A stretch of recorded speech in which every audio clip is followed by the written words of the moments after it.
Most people pick stocks by watching trending reels, checking YouTube shorts, or copying random portfolio screenshots.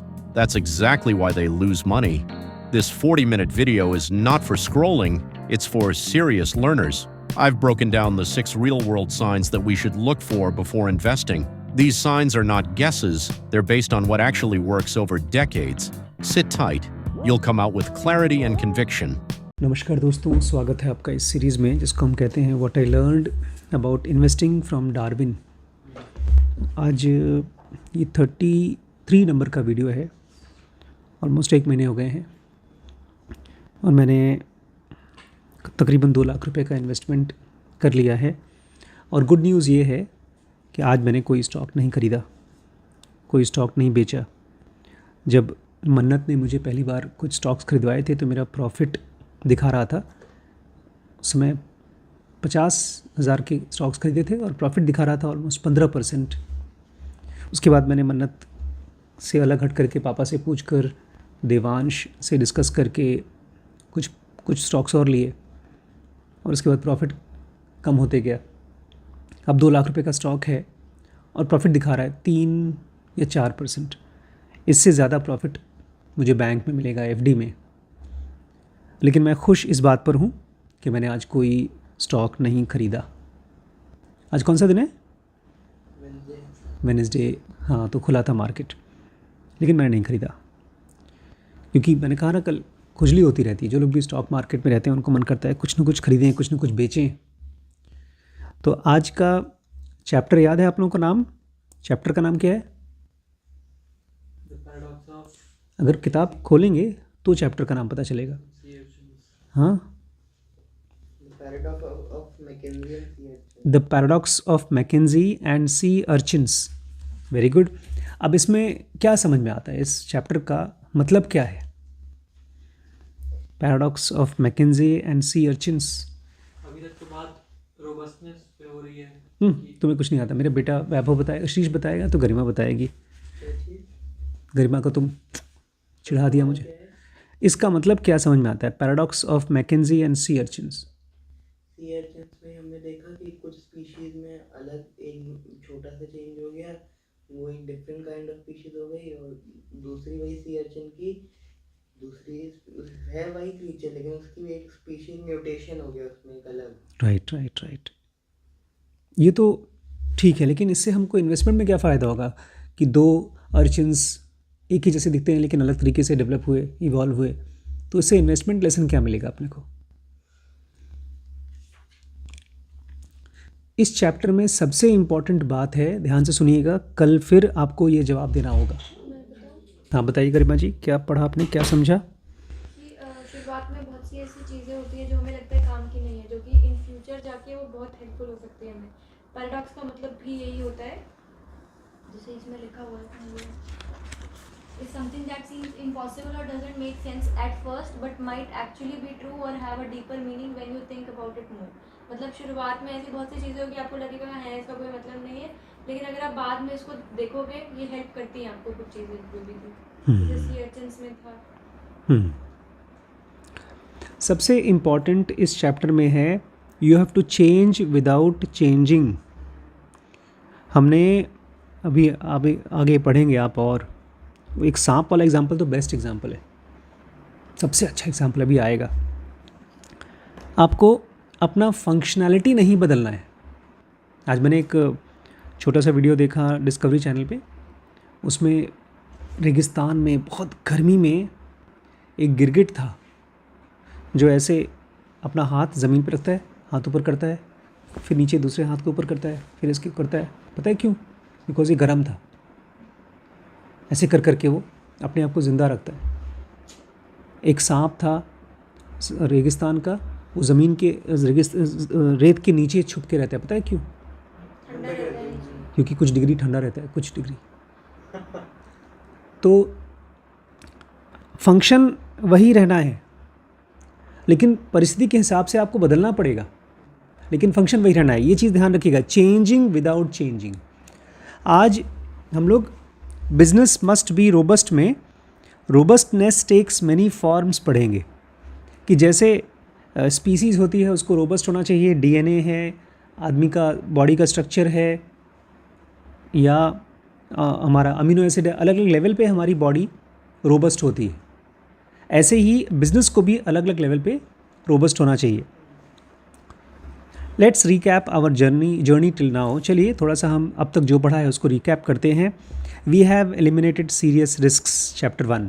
सबसे पहले chapter में अभी भी मुझे लगता नहीं कि देवांश को ये चीज़ समझ में आई है, क्योंकि उसके मन में बार बार ये आता है कि अगर किसी तरह से 50 लाख, 1 करोड़, 2 करोड़ मिल जाएँ तो हम लोग लगा दें बिज़नेस में, उसमें स्टॉक में, और खटाखट अमीर बन जाएँ। अगर ऐसा हुआ तो आपने सिस्टम टाइप 1 एरर कर दिया। बहुत बड़ा डिसिप्लिन चाहिए आपको, अपने खाने रहने के पैसे को टच ना करना।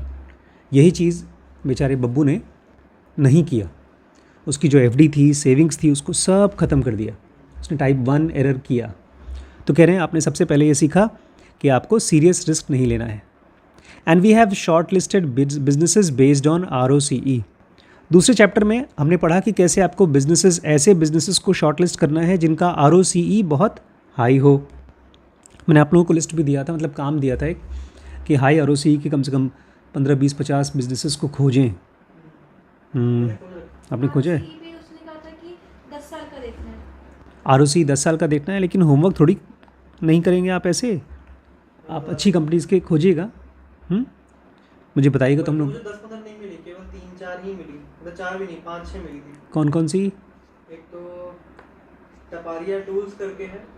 टपारिया टूल्स। टपारिया टूल्स, इसका रेट 7, यही मुझे एक डाउट है।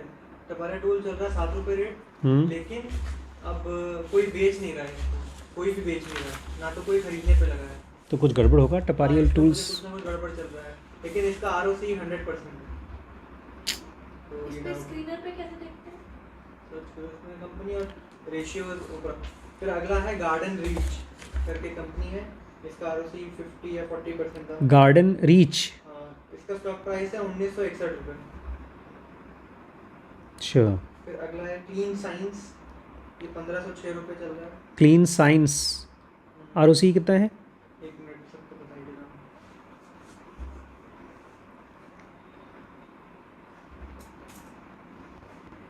बता रहा हूँ, एक minute.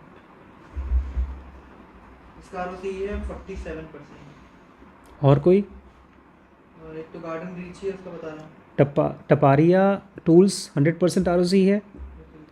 Garden reach 56%, clean science 47%। Garden reach है, इसका 27% है गार्डन रीच का। 27%, अच्छा। Garden reach 27%। और टपारिया का बता रहा हूँ।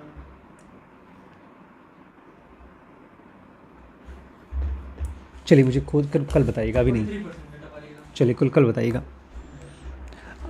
तो 2 चीज़ें हमने अभी तक समझी। सबसे पहला कि सीरियस रिस्क नहीं लेना है, बड़े बड़े रिस्क नहीं लेना है। दूसरा, बिजनेसेस को सेलेक्ट करना है ROCE के बेस पर। ठीक है। अब now we need to select companies for their robustness. अब हमको ऐसी कंपनी सेलेक्ट करना है जो बहुत रोबस्ट हो। Here are some learnings we have internalised at Nalanda. हमने नालंदा में कुछ चीज़ें सीखी हैं। अब यहाँ पर 1, 2, 3, 4, 5, 6 सब टॉपिक हैं।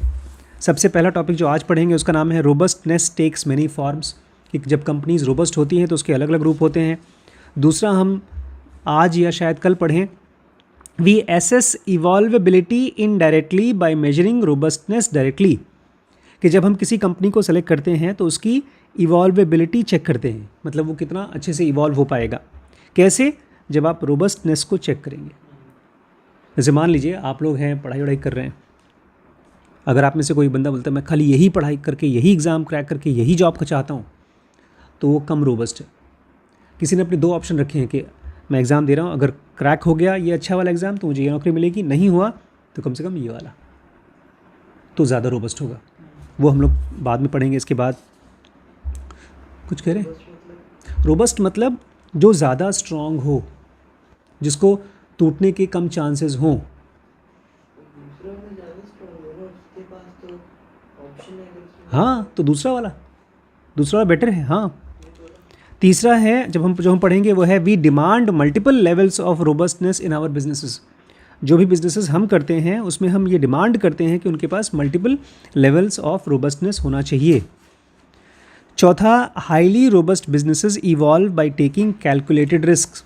जो बहुत रोबस्ट बिजनेसेस होते हैं वो कैसे इवॉल्व होते हैं? कैलकुलेटेड रिस्क लेकर के। उसके बाद हम लोग, ये बड़ा लंबा है, इसी में हम लोग पढ़ेंगे पेज इंडस्ट्रीज़ के बारे में। मेरे उसमें ऐप में ज़ीरोधा में मैंने निफ्टी खोला था, निफ्टी खुलता है और एक पता नहीं ज़बरदस्ती का पेज इंडस्ट्रीज़ का ही खुला रहता है हमेशा उसमें। चलो अच्छी बात है, कोई बात नहीं, एक स्टॉक हमेशा रोज़ दिखाता है। इसके बाद पढ़ेंगे robustness is proxy for evolutionary and business success but doesn't guarantee it. Robustness ठीक है, उसकी वजह से आपका बिजनेस इवॉल्व कर रहा है, सक्सेसफुल हो रहा है, लेकिन ये मत मान के चलेगा कि वो गारंटी है। ये हम बाद में पढ़ेंगे। उसके बाद इसका सब टॉपिक लास्ट जो पढ़ेंगे, the only way to protect against loss of robustness is entry valuation. कैसे आप, अगर रोबस्टनेस होने के बावजूद भी अगर आपका लॉस हो गया तो उसमें आप कैसे बचें? Entry valuation. आप ये देखें कि मैं किसी कंपनी में किस एंट्री वैल्यूएशन क्या है, मतलब कितने रुपए में हम घुस रहे हैं। जैसे अगर हमको किसी बहुत बड़े होटल में जाना होता है तो हम उसका एक्चुअल रेट देकर नहीं जाते, कभी नहीं जाते। जब उसका एकदम गिरा हुआ रेट सस्ता होता है तभी जाते हैं, ऐसे ही कुछ। तो सबसे पहला टॉपिक आज का, robustness takes many forms. Businesses का जो रोबस्टनेस है वो बहुत से रूप लेता है। How does an investor measure robustness in a business. आप पूछे कि कोई आदमी किसी बिजनेस का रोबस्टनेस कैसे चेक करता है। I wish I had a simple quantitative answer. ये बहुत ईमानदार है, कह रहे मेरे पास कोई सिंपल क्वांटिटेटिव आंसर नहीं है। मतलब क्वांटिटेटिव मतलब क्वांटिटी वाला कि ये चीज़ कर लो, ये चीज़ कर लो। हाँ, कोई नाप नहीं सकते आप। कोई बिजनेसेस, टाटा ज़्यादा रोबस्ट है कि रिलायंस, कोई नापने का तरीका नहीं है। Like almost everything in investing, the solution is somewhat subjective, somewhat वेग एंड समवॉट कॉन्ट्रोवर्शियल। जैसे कि इन्वेस्टिंग में सब कुछ होता है, ऐसे ही ये रोबस्टनेस के बारे में, रोबस्टनेस कैसे पता चलती है? वो कुछ सब्जेक्टिव है। जैसे ओपेनहाइमर नाम की एक मूवी थी, अच्छी थी कि ख़राब? सब्जेक्टिव थी। आपको अच्छी लगी? नहीं। आपको लगी? ठीक थी। आपको लगी? बहुत अच्छी लगी। ठीक है, तो ये सब्जेक्टिव था कि आपको अच्छी लगी, आप लोगों को नहीं अच्छी लगी या कम अच्छी लगी। तो ऐसे ही जब आप किसी कंपनी को स्टडी करेंगे तो आपको लगेगा शायद कि बहुत अच्छी कंपनी है, आपको लगेगा ख़राब, वो सब्जेक्टिव है। दूसरा, समवॉट वेग। भाई रिलायंस कंपनी का मालिक अपने बेटे की शादी कर रहा है 500 करोड़ में, 1000 करोड़ में, इससे आप डिसाइड कर सकते हैं क्या कि कंपनी अच्छी ख़राब? ये तो वेग बात है। ये देखिए, ये एक इम्पॉर्टेंट चीज़ है, बिकॉज हम में से ज़्यादातर लोग, यहाँ तक कि जो लोग बहुत एक्सपीरियंस लोग हैं, वो लोग भी जब भी किसी चीज़ के बारे में डिसाइड करते हैं कि अच्छा बिजनेस है, ख़राब बिजनेस है, वो डिसाइड करते हैं सिस्टम 1 से, जो अपने आप में गलत है।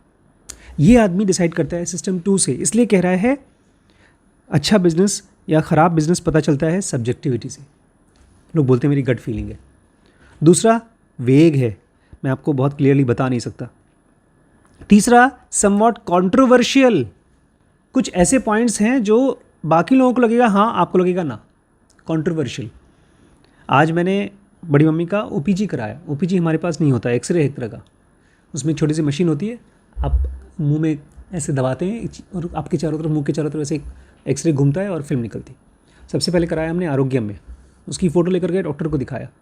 उसके बाद लेकर गए, उन्होंने कहा नहीं ये फ़ोटो अच्छी नहीं है, आप दूसरे सेंटर से करा के लाइए। तब हम राय डायग्नोस्टिक पे गए, वहाँ से कराया, 2 ओपीजी कराए। राय की क्वालिटी अच्छी है, इसकी क्वालिटी ख़राब है, लेकिन फिर भी आप नहीं कह सकते कि राय अच्छा बिजनेस है। हाँ। अब जो सिर्फ ओपीजी करता हो वो तो मैं, अरे भाई का तो बढ़िया है क्योंकि वो बायर्स है और ये कंट्रोवर्शियल है। कोई भी चीज़ के बारे में अगर देखिए, आप एक प्रोडक्ट यूज़ करिए, ठीक है, आप जाके उनके यहाँ से एक्सरे कराइए, जो कुछ कराइए, आप ताज में रहिए, उनका होटल यूज़ करिए, आप मोबाइल फ़ोन खरीदिए, एप्पल का खरीदिए, जो भी खरीदिए, प्रोडक्ट को देख करके आप खाली डिसाइड नहीं कर सकते कि वो अच्छी कंपनी है या रोबस्ट कंपनी है। ये 3 चीज़ को मैंने अंडरलाइन किया है कि the solution is subjective, somewhat वेग एंड समवॉट कॉन्ट्रोवर्शियल। ये एक तरह का इन्विटेशन है कि अपना सिस्टम 2 यूज़ करो, बहुत जल्दी डिसीजन पे मत आओ। Good, very good sentence. Author कह रहे हैं but it works for us. जो भी हमने यूज़ किया है वो हमारे लिए काम करता है। The best way to understand robustness is to contrast the 2 extreme listed in table 3.1। 2 extreme type के बिजनेसेस दिए गए हैं टेबल 3.1 में, आप इनको कंपेयर कर लीजिए। मैं आपको 1-2 एग्जाम्पल भी दूंगा इससे, तो आप बता सकते हैं कि कौन सी कंपनी रोबस्ट है कि नहीं। Examples of robustness in a business. Most robust, जो सबसे अच्छे बिजनेसेस, बहुत ताकतवर बिजनेसेस हैं जो डूबेंगे नहीं, जिनको आपको इन्वेस्ट करना चाहिए, उनके अंदर क्या क्वालिटी होगी? Has delivered high historical ROC over long period. सबसे पहला उनका ROC बहुत लंबा होगा, बहुत हाई होगा, बहुत लंबे समय से। और उसी के कॉन्ट्रास्ट में जो कम रोबस्ट होंगे उन्होंने बहुत लॉस किए हैं। Has made operating losses for most और ऑल ऑफ इट्स हिस्ट्री। जैसे आपका ये अमेज़ॉन 20 साल तक लॉस में चलता रहा है। ऑथर बोलते हैं भैया ठीक है, बहुत अच्छी कंपनी है, लेकिन हम उसको नहीं खरीदेंगे, क्योंकि आप बता नहीं सकते कि वो रोबस्ट है कि नहीं। तो पहला वाला क्वालिटी क्या है रोबस्ट बिजनेस का और नो रोबस्ट बिजनेस का, शिरीष? हाई हिस्टोरिकल ROC है, और वो भी यही है, हाई हिस्टोरिकल। अगर आप स्कूल में होते तो टीचर आपको क्या बोलते पता है? Are you Shri Shukla? Am I asking this question to you? है ना मैम, ऐसे बोलते हैं ना? नहीं? Yes Shri Shukla, come on answer my question. High ROC company का अगर वो स्ट्रॉन्ग है, अच्छी कंपनी है तो कब का? 1-2 महीने का कि और 10 सालों का। हाँ राइट, गुड। और ख़राब का, ख़राब बिजनेस का क्या होगा? साल का देखना है या फिर शुरुआत से जब कंपनी शुरू हुई है? ये तो बहुत अच्छा सवाल पूछा आपने। किसी आदमी को आप जब बोलेंगे हेल्दी है तो कितने साल से देखेंगे, कितने साल से हेल्दी है वो?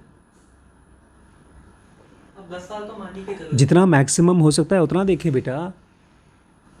और जो खराब वाले बिजनेस होंगे, लीस्ट रोबस्ट होंगे, उनके अंदर क्या क्वालिटी होगी? सबसे पहली लॉसेस ज़्यादा रहेंगे। किस टाइप के लॉस? Operating loss. ठीक ठीक ठीक ठीक। दूसरा क्वालिटी सुनिए। ऑपरेटिंग लॉस मतलब जो काम कर रहे हैं उनके हाँ, रोज़ बिजनेस चल रहा है और आ रहा है 1 लाख रुपए, जा रहा है 2 लाख रुपए। बिजनेस चल रहा है लेकिन। स्केल अप में ऑपरेशन स्केल। हाँ हाँ। दूसरा क्वालिटी है has a fragmented customer base. ये बड़ी इंपॉर्टेंट है। हैज़ फ्रैगमेंटेड कस्टमर बेस, इसका क्या मतलब है? जो अच्छे बिजनेसेस हैं उसके कस्टमर बेस फ्रैगमेंटेड होते हैं। बटे हुए। मतलब नहीं पता ना तुम लोगों को? फ्रैगमेंट तो होता है छोटे बांटना। छोटे टुकड़े, अंग्रेज़ी की टीचर को बोलो तो सीधे अंग्रेज़ी का मतलब बताना शुरू कर देती है। फ्रैगमेंट्स होते हैं छोटे छोटे टुकड़े में से काट के। मतलब जब उनके पास कस्टमर आते हैं तो कभी हाथ आता है, कभी किसी का पैर आता है, कभी किसी का सर आता है, ऐसे टुकड़े टुकड़े में आते हैं।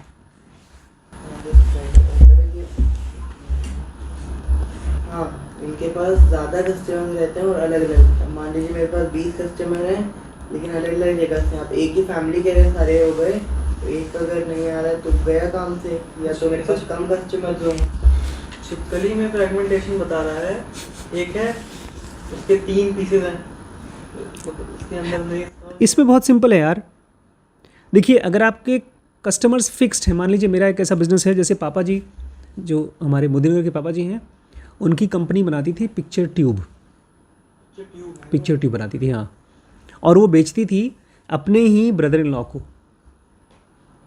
वो उनका कस्टमर था। जब ब्रदर इन लॉ की कंपनी बंद हुई, इनकी भी कंपनी बंद हो गई। नाना जी बोलते थे कि अपने को और लोगों को भी बेचना चाहिए, हम लोग वल्नरेबल हैं। लेकिन वो आदमी बोलता है अरे अच्छा खासा पैसा आ रहा है तो क्यों परेशान हो। तो अगर देखो दूसरा वाला, लीस्ट रोबस्ट बिजनेस में is dependent on very few customers. Fragmented customer base मतलब हर जगह से आता है। हमारे बिजनेस में सोच लो कि मान लीजिए खाली 4 डॉक्टर आपको बिजनेस देते, पैसा देते हैं, कस्टमर्स देते हैं, पेशेंट्स भेजते हैं, और वहीं पर दूसरा कोई स्कैन सेंटर है जिसके पास 100 टाइप के डॉक्टर्स देते हैं, अपने आप भी पेशेंट आते हैं, तो वो ज़्यादा रोबस्ट होगा। वो फ्रैगमेंटेड कस्टमर बेस है। तीसरा है, ये तो आप सबको बहुत ही आसानी से मालूम पड़ेगा, अच्छे businesses has no debt and has excess cash. इसमें कौन सी नई बात है? अच्छे बिजनेसेस क्या हैं, उनके ऊपर क्या नहीं होता, कर्जा नहीं होता, कर्जा। उनके ऊपर डेट नहीं होता और एक्स्ट्रा कैश होता है। वहीं पर जो ख़राब बिजनेसेस होते हैं इज़ हाईली लेवरेज्ड, मतलब ज़्यादा लोन। हाँ उनके ऊपर बहुत लेवरेज होता है, लोन्स बहुत होता है। थर्ड के बाद फोर्थ क्वालिटी आ गई, जो अच्छे बिजनेसेस हैं has built high competitive barriers. इसका क्या मतलब है, has built high competitive barriers. मतलब है कि इनका कंपटीशन है, किसी चीज़ की कंपनी ऐसे पेंट की है तो उसका कॉम्पिटिटिव बैरियर बना रखा है, मतलब उसके जो कंपटीशन में खड़े हुए हैं वो कर नहीं सकते कम्पीट। कम्पीट करना बहुत मुश्किल काम है। बहुत बड़े बड़े बैरियर लगा रखे हैं। एक तरीके से मोनोपोली। अगर मुझे एक हॉस्पिटल खोलना हो 100 बेड का तो अपने आप में बहुत मुश्किल काम है, या मुझे एक मोबाइल फ़ोन की कंपनी बनानी है तो बहुत मुश्किल काम है। तो जो अच्छे बिजनेसेस हैं उनकी कॉम्पिटिटिव बैरियर बना देते हैं, और वहीं जो ख़राब बिजनेस होते हैं has been unable to keep competition away. वो बोलते हैं बेचारे हमारे पास टाइम नहीं है, कंपटीशन करे तो करे, हम अपना काम कर रहे हैं। जो अच्छे बिजनेसेस होते हैं, अच्छा they have fragmented supplier base. ये क्या है, अलग अलग जगह से सामान आता है। माल लेते हैं वो भी अलग अलग जगह से लेते हैं। जैसे हमारा रिएजेंट आता है, अल्ट्रासाउंड की मशीन आती है, पेपर आता है, तो जब 100 जगह से लेंगे, मतलब ये नहीं दे पा रहा है तो दूसरे किसी से ले लेते हैं, तो वो अच्छी चीज़ है। और वहीं पर जो ख़राब लीस्ट रोबस्ट बिजनेस होते हैं is dependent on few suppliers, वो केवल कुछ ही सप्लायर्स के ऊपर डिपेंडेंट हैं। सिक्स्थ पॉइंट है हैज़ स्टेबल मैनेजमेंट टीम। अच्छी टीम होती है। उनकी जो टीम है वो स्टेबल होती है, वो कभी छोड़ के जा रही है, कभी नई टीम आ रही है, फिर नहीं चल पा रहा है, फिर से लोगों को निकाल रहे हैं, ऐसा नहीं होता। कई सालों के लिए उनके पास एक ही टीम होती है और सोच समझ के काम करती है।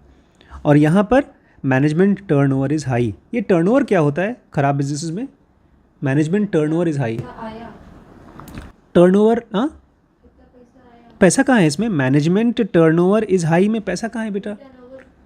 टर्नओवर जब रेवेन्यू टर्नओवर बोलेंगे तब, मैनेजमेंट टर्नओवर है यहाँ पे। चेंज होती रहती है कि एक मैनेजर छोड़ के चला गया, हाँ। तो दूसरा बन गया। आज हमने दिलीप को हटाकर किसी और को रखा, फिर वो हटा करके किसी और को रखा। तो कितने मैनेजमेंट। जैसे मुझे याद है राय डायग्नोस्टिक में हमारे देखे देखे ही कम से कम 3 मैनेजर बदल चुके हैं, 2 डॉक्टर्स बदल चुके हैं 4 साल में, मेरे जब से हमने उनको जानते हैं। अच्छा, और लास्ट पार्ट है इंडस्ट्री इज़ स्लो चेंजिंग। जो अच्छे बिजनेसेस होते हैं उनकी इंडस्ट्री स्लो चेंजिंग होती है, मतलब धीरे धीरे बदलती है। बहुत धीरे धीरे बदलती है। और जो लीस्ट रोबस्ट बिजनेस होते हैं, इंडस्ट्री इज़ फास्ट इवॉल्विंग। आप एक ऐसे बिजनेस में घुसे हैं जहाँ पर नया नया प्रोडक्ट आ रहा है, नया नया मार्केट आ रहा है। रोबोट्स नहीं हुआ। एप्पल तो आउटलायर है, एक बहुत सुपर सक्सेसफुल कंपनी, वो रोबस्ट है, लेकिन उसमें हमको चेक करना पड़ेगा कि इसमें से कौन कौन सी क्वालिटी है एप्पल में। जैसे उसके सप्लायर बेस फ्रैगमेंटेड हैं, उसके पास कॉम्पिटिटिव बैरियर है, उसके पास ढेर सारा कैश। शायद एप्पल के पास जितना कैश होगा उतना दुनिया की किसी और कंपनी के पास शायद ही कैश हो, शायद बर्कशायर हैथवे के पास हो। उनके कस्टमर बेस फ्रैगमेंटेड हैं, उनके डिपेंडिंग अपॉन कौन कौन से फ़ोन बेचते हैं। आरओसी मुझे पता नहीं कितना होता है एप्पल का। मैनेजमेंट टीम भी उसका काफ़ी स्टेबल है। हाँ, उनका जो इंडस्ट्री है वो स्लो चेंजिंग नहीं है, बट फिर भी पिछले कई साल से आईफोन तो मार्केट में लीडर है ही, तो उस हिसाब से देखा जाए तो Apple is a good company. तो ये था लिस्ट 3.1 का। इसको मैं चाहता हूँ आप सब लोग याद रखिएगा, मुझे बताइएगा कल। हमारे दिमाग में ये फिल्टर लगे रहने चाहिए कोई भी जगह देखने से, यस, इन्वेस्ट करने से पहले। this is not an exhaustive list, but I hope you will get the general drift of what I mean when I say a business is robust. ये बहुत बड़ा लिस्ट नहीं है, लेकिन ऑथर कहते हैं, मुझे लगता है अब आपको समझ में आ गया कि हम क्या बोल रहे हैं जब हम रोबस्ट बोलते हैं। A robust business lies on continuum between 2 poles described in the table with a bias towards left side. ये 2 एक्सट्रीम्स हैं, तो एप्पल इन्हीं दोनों में से किसी एक तरफ आएगा। एक तरफ है लीस्ट रोबस्ट, एक तरफ है बहुत ज़्यादा रोबस्ट, तो एप्पल या जो भी कंपनी होगी कभी इसके पास कभी उसके पास होगी। You will notice that unlike chapter 2 where we used a quantitative criterion of ROC to select a business, many factors contributing to robustness are qualitative. Author कह रहे हैं कि हमने वहाँ पर चैप्टर 2 में पढ़ा था कि यार किसी भी कंपनी को अगर डिसाइड करना है कि अच्छी है कि कम ख़राब है तो ROC देख लो, वो क्वांटिटेटिव था। यहाँ पर ज़्यादातर चीज़ें क्या हैं, क्वालिटेटिव, सब इंट्यूशन की बात चल रही है। Also, almost no business falls entirely within the left or right column in my experience. Author ये भी कहते हैं ऐसा कभी नहीं होता कि कोई कंपनी एकदम ख़राब है या बहुत अच्छी है, एकदम अच्छी है, बीच में कहीं होगी। Robustness is not black and white measure, thankfully, or else what would separate a good investor from a great one? अगर सब कुछ क्लियर होता, रोबस्टनेस किसी कंपनी का अच्छा होना एकदम क्लियर होता तो आपकी ज़रूरत ही नहीं होती। गुड इन्वेस्टर काम हो जाता, बहुत अमीर हो जाते, ग्रेट इन्वेस्टर बनने की ज़रूरत नहीं पड़ती आपको। Different investors attribute different weight to the factor listed in 3.1। अब इसमें टोटल कितने फैक्टर्स हैं जो हमने पढ़ा लिस्ट में? 7। फिर से चेक करिए आप, 7। तो कह रहे हैं अलग अलग इन्वेस्टर्स इनमें से अलग अलग पॉइंट को अलग अलग वेटेज देते हैं। किसी के लिए ROC बहुत इंपॉर्टेंट है, किसी के लिए कस्टमर बेस फ्रैगमेंट होना बहुत इंपॉर्टेंट है, किसी के लिए कैश बहुत इंपॉर्टेंट है। For instance many investors do not consider customer concentration to be a problem for a business. जैसे आपने कहा एप्पल, तो एप्पल का मेरे ख्याल से 2 ही 3, एक फ़ोन आता है, 1-2 लैप कंप्यूटर आता है, बहुत ज़्यादा अलग अलग कस्टमर बेस नहीं है। बहुत से बिजनेसेस के लिए, इन्वेस्टर्स के लिए कस्टमर बेस अगर कम भी हैं तो भी कोई दिक्कत नहीं है। वी डू मतलब जैसे बता रहे हैं for instance many investor do not consider customer concentration, मतलब कई इन्वेस्टर्स ये चीज नजरअंदाज कर देते हैं कस्टमर कंसंट्रेशन। नहीं, वी डू का मतलब क्या है? हम ध्यान देते हैं। हमारे लिए कंपनी तभी अच्छी है जब उसके पास वैरायटी ऑफ कस्टमर्स हैं, फ्रैगमेंटेड कस्टमर्स हैं, हमारे लिए बहुत इंपॉर्टेंट है पुलक प्रसाद के लिए। We took advantage of these contrasting opinions a few months after the inception of Nalanda. अब एक एग्जाम्पल सुनिए, ऑथर कह रहे हैं हमने जब नालंदा बनाया तो उसके कुछ ही महीने बाद फ्रैगमेंटेड कस्टमर्स का एक फ़ायदा उठाया। WNS is a Indian business process outsourcing BPO company with US। ये BPO क्या होता है? Business process outsourcing. WSN नाम की एक Indian BPO business process outsourcing company थी US में। नालंदा का भी शेयर होगा ना? कहाँ? नालंदा का शेयर होगा ना? अब बीच बीच में ड्रिफ्ट कर जाती हैं क्या? मतलब जब हम लोग पढ़ रहे हैं BPO क्या है सवाल पूछे तो आप कहीं और उड़ के चले गए, नालंदा का शेयर खरीद लूँ क्या मैं? नहीं, इसमें नहीं, नालंदा का कोई शेयर नहीं है। BPO क्या है? BPO मेथड ऑफ सब contracting various business related operations of third party vendor. ये ऐसा है जैसे कि मेरी बहुत बड़ी कंपनी है, मुझे कॉल सेंटर का काम किसी और को देना है। जैसे एयरटेल का कॉल सेंटर का काम किसी और कोई और कंपनी करती हो तो वो कंपनी हो गई BPO। एप्पल में जो सेमीकंडक्टर लगता है वो अलग कंपनी देती है जिसका नाम TS है। लेकिन वो तो सामान है बेटा। BPO बिजनेस प्रोसेस आउटसोर्सिंग है, ह्यूमन आदमियों को देते हैं लोग।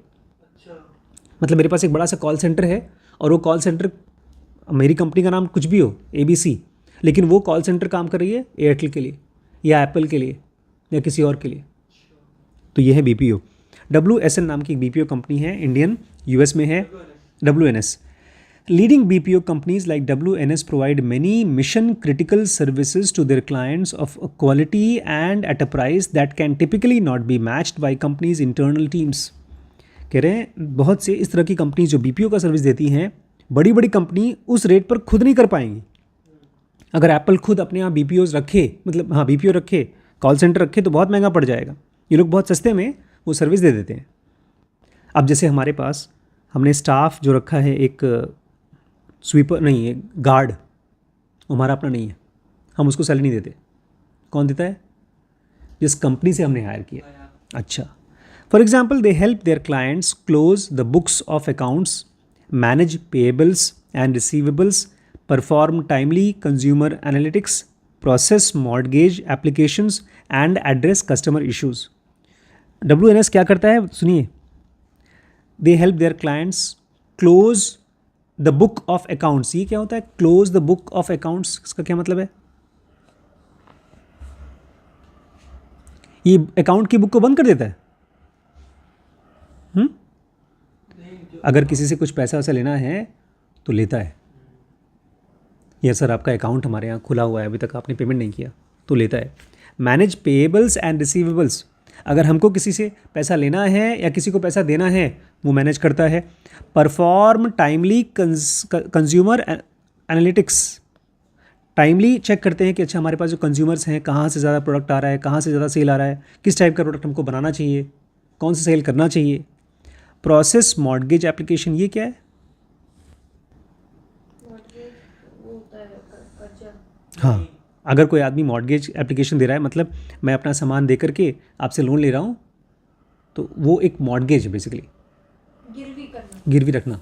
बैंक में आप जाते हैं लोन लेने के लिए, तो वो आपको देखता है कि अच्छा ठीक है आपके पास 1 लाख रुपए रखा है, तो हम आपको लोन देते हैं 1 लाख के बदले में। उसको बोलते हैं उसका नाम था यार, विथड्रॉल नहीं, ओवरड्राफ्ट। लोन नहीं होता, वो एक तरह का लोन ही होता है। मान लीजिए 1 लाख रुपए आपके पास है तो 80,000 रुपये आपको दे देंगे और बोलेंगे आपके ऊपर उसके ऊपर ब्याज मिलेगा, तो ब्याज लगाकर आपको लोन मतलब पैसा ले लेंगे। इस चीज़ को प्रोसेस करने का भी काम ये कंपनी करती है दूसरों के लिए। Mortgage process mortgage application and address customer issues, जैसे मैंने बताया कॉल सेंटर क्या करता है? Customer care service. मेरा ये फ़ोन है, इसमें कोई और फ़ोन नहीं आता। अब तो पापा मम्मी का फ़ोन आना शुरू हो गया, अदरवाइज़ सुबह से लेकर शाम तक केवल 022691723 02268295601 ऐसे करके केवल 022 का नंबर आता है। ये कंपनी ICICI मुझे फ़ोन करती है, सर प्लीज़ हमारे यहाँ से आप लोन ले लीजिए, प्लीज़ लोन ले लीजिए। हाँ बस हम लोन दे रहे हैं, आप ले लीजिए। वो लोग, ये मेरे बैंक अकाउंट में फ़ोन स्टोर्ड है, तो उनको पता है मेरे पास बैंक में पैसे हैं। और ये देखते भी होंगे ना कितना पैसा रखा है। बिल्कुल, तो उनको लगता है लोन ले लें, उसके बाद लोन भरें, फिर हमको कमाई हो। एक अमाउंट ऑफ पैसा होता है खाते में, अगर उतना है तो आपको लोन लेने के लिए फ़ोन करेंगे लोग। अमन भैया को भी आता है। रोज़ ये क्रेडिट कार्ड लेने के लिए बोलते हैं, सर क्रेडिट कार्ड ले लीजिए। आपको कहीं शॉपिंग करना है, कहीं जाना है, तो आपको अपना पैसा नहीं खर्च करना पड़ेगा, आप हमारे क्रेडिट कार्ड से खरीद लीजिए। ICICI वाले फ़ोन नहीं करते हैं। ICICI बोलेंगे हम ICICI से, लेकिन वो काम कर रहे हैं किसी और कंपनी के लिए। ये BPO है। We had been tracking WNS since we started Nalanda in 2007। बोलते हैं WNS कंपनी को हम ट्रैक कर रहे थे जब हमने नालंदा शुरू किया 2007 में। Despite its high ROCE, zero debt, strong competitive advantage, stable management team, we do not like the business because of its dependence on just a few customers। देखिए, इनको ये कंपनी पसंद नहीं थी। इनका ROCE बहुत हाई था, डेट ज़ीरो था, कॉम्पिटिटिव एडवांटेज बहुत ज़्यादा था, मैनेजमेंट टीम भी बहुत स्टेबल थी, लेकिन इनके पास एक बड़ी प्रॉब्लम थी। क्या? यही कि इनकी कस्टमर बेस 2 ही 3 कंपनी थी। हाँ, जस्ट अ फ्यू कस्टमर्स। भाई आपके पास 2-4 कस्टमर्स हैं, कल को अपना काम कहीं और भेज दिए या वो कंपनी बंद हो गई तो आप भी बंद हो गए, इसलिए इनको पसंद नहीं थी company. In 2006 WNS top 5 customers accounted for 41% revenue. 2006 में WNS के पास जो टॉप 5 कस्टमर्स थे वो इनको 41% पैसा लेकर आते थे। 2007 नंबर हैड जम्प्ड टू 55%। भैया ये चीज़ और ख़तरनाक हो गई, जो 5 कस्टमर थे उनसे 55% रेवेन्यू आता था। We worried that the company's robustness was low and declining. हमको चिंता हो रही थी कि कंपनी का जो रोबस्टनेस है वो क्या हो रहा है, लो है और धीमे धीमे मतलब डिक्लाइन मतलब ख़त्म हो रहा है। But the market did not seem to care. लेकिन मार्केट में तो इसका रेट बढ़ ही जा रहा था कंपनी का। WNS stock prices reached $35 by the middle of 2007। 2007 के बीच में इसका रेट हो गया कंपनी का स्टॉक का $35। WNS lost a major client in the latter half of 2007। और उसके बाद 2007 के अंत में लेटर हाफ में एक बहुत बड़ा क्लाइंट उनको छोड़ के चला गया। And another client threatened to terminate their agreement. और एक ने दूसरे ने कहा कि अब हम तुम्हारे साथ ख़त्म कर देंगे, नहीं तुम्हारी बात मानो। This wasn't great news in short term and the market punished WNS severely. ये चीज़ बहुत अच्छी खबर नहीं थी। और जैसे ही मार्केट में इस चीज़ की खबर फैली कि एक बड़ा कस्टमर उनको छोड़ के चला गया और दूसरा क्या कर रहा है, खतरनाक धमकियाँ दे रहा है, इसकी वजह से इनका रेट जो $35 था गिरकर कितना हो गया, $13। कितना दुखी हुआ होगा बेचारा, परेशान हुआ होगा 2008 में। However, we concluded that the company would become more robust with more fragmented customer base. बोलते हमने सोचा कि अगर ये कंपनी के पास ढेर सारे अलग अलग टाइप के कस्टमर्स आ जाएं तो कंपनी बहुत अच्छी हो सकती है। फास्ट फॉरवर्ड 13 ईयर्स, 13 साल आगे बढ़ा दो। 2008 के बाद 13 साल हो गया, कितना साल, कौन सा साल आया? 20। 8 साल नहीं बढ़ा तो 12 साल। 13 ईयर्स, वही मतलब 12-13 साल। WNS टॉप 5 क्लाइंट्स अब कितना पैसा देते हैं उसको? 25%. What was supposedly lousy news in 2007 looked pretty good in 2020. जो न्यूज़ ख़राब थी, अगर यही चीज़ पहले न्यूज़ आती, देखो एक न्यूज़ आ रही है, मान लो मुझे, मैं और बड़ी मम्मी एक बार MD करके जस्ट शुरू किया था। हाँ लिया था। हम लोग वहाँ गए थे मेरठ में जॉब करने के लिए, अच्छी इंटरेस्टिंग जगह थी, मेरठ स्कैन सेंटर नाम था उसका, डॉक्टर नंदा नाम थे जिनका था, और उनके पास कोई कमीशन किसी को कुछ देते नहीं थे। 7 डॉक्टर्स थे, 7 doctors, they used to feed all the patients to them. यहाँ पर भी कुछ ऐसे डॉक्टर्स हैं, मतलब स्कैन सेंटर्स हैं, एक ही ऐसा है, वो स्पेसिफिकली कुछ डॉक्टर्स फीड करते हैं। ये अपने आप में हम लोग को बड़ा इंप्रेसिव लगा यार, कि इनको कोई टेंशन नहीं करनी कि मार्केटिंग वाले को जाकर भेजो, पेशेंट भेजो, या किसी को कमीशन देना, कोई टेंशन नहीं, कोई नहीं, मार्केटिंग वाला था नहीं। उन्होंने मुझे और बड़ी मम्मी को खाली इसलिए रखा था कि जब कोई पेशेंट आता है, अपनी रिपोर्ट देख करके उसको बात करना है, तो बात करने के लिए तुम समझाओ उनको, प्लस डॉक्टर्स को फ़ोन करके बताओ कि रिपोर्ट क्या है, बिकॉज वो पेशेंट देख रहे थे, CT स्कैन किया करते थे, वो हमारी फर्स्ट जॉब थी। लेकिन वो मॉडल हमने कभी अप्लाई नहीं किया। अच्छी बात थी, ख़राब बात थी, जो भी है, नहीं अप्लाई किया। तो ये भी यहाँ पर मैं 7 डॉक्टर्स इसलिए बोला था बिकॉज केवल 7 डॉक्टर्स का काम आता था, और भी बाकी आते थे, बट वो 7 मेन काम था। हमारे पास इस समय गेस करिए कितने डॉक्टर्स का काम आता होगा? वैभव ने, शीश ने कहा 40, गरिमा 35। हमारे टोटल लिस्ट में 800 डॉक्टर्स हैं, जिसमें से कम 300-400 डॉक्टर्स का काम आता है। 800 आईटी देखो कितनी देते हैं बड़ा, ये प्रॉपर डॉक्टर है ये। सब डॉक्टर्स हैं बेटा। कोई झोला छाप भी होगा। तो इसलिए हैविंग, यही कह रहे हैं कि जो शुरू में गुड न्यूज़ थी, हमारे पास ढेर सारे कस्टमर्स आ रहे हैं, मतलब कुछ कस्टमर्स ढेर सारा पैसा ला रहे हैं, गुड न्यूज़ थी, बाद में बैड न्यूज़ बन गई। लेकिन ये bad news 25% revenue from top 5 clients, ये गुड न्यूज़ थी इनके लिए। इन्होंने हाँ, कैसे गुड न्यूज़ देते हैं? पहले 55% मान लो श्रीश या आप एग्ज़ाम दें और 90% लेकर आए, हम बड़े खुश, लेकिन बाद में बताएं आप लोग कि बड़े पापा असल में ना थोड़ा चीटिंग किया था, चीटिंग करके 90% आया था, तो अपने आप में 90% तो गुड न्यूज़ है और आपके मार्केट में रेट बढ़ जाएगा। लेकिन मान लीजिए उसके 6 महीने बाद आप लोग पाएँ 70%, बट वो आपने चीटिंग करके नहीं पाया, तो मार्केट के लिए तो बैड न्यूज़ है कि आपके नंबर ख़राब हो गए, लेकिन मेरे लिए गुड न्यूज़ है। तो अब 25% रेवेन्यू आ रहा है टॉप 5 क्लाइंट से, मार्केट के लिए बैड न्यूज़ है, लेकिन इनके क्राइटेरिया के हिसाब से इट्स ए गुड न्यूज़। तो ये है हमारा सबसे पहला, रोबस्टनेस टेक्स मेनी फॉर्म्स। तो इसको नटशेल में क्या बोलेंगे? मैं समझा नहीं। नटशेल में ये 7 पॉइंट याद रखिएगा।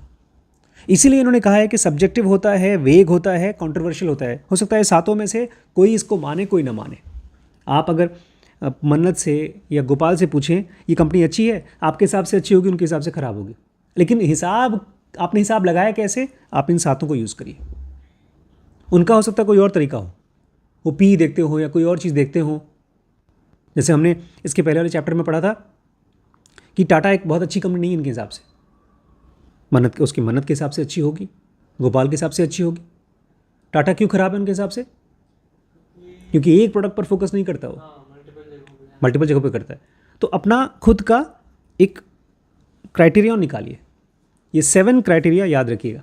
इसका शॉर्ट फॉर्म करके ROC, customer base, access cash, competitive barrier, supplier base, management team and slow changing, ये 7 याद रखिए। ठीक है, कल और पढ़ेंगे।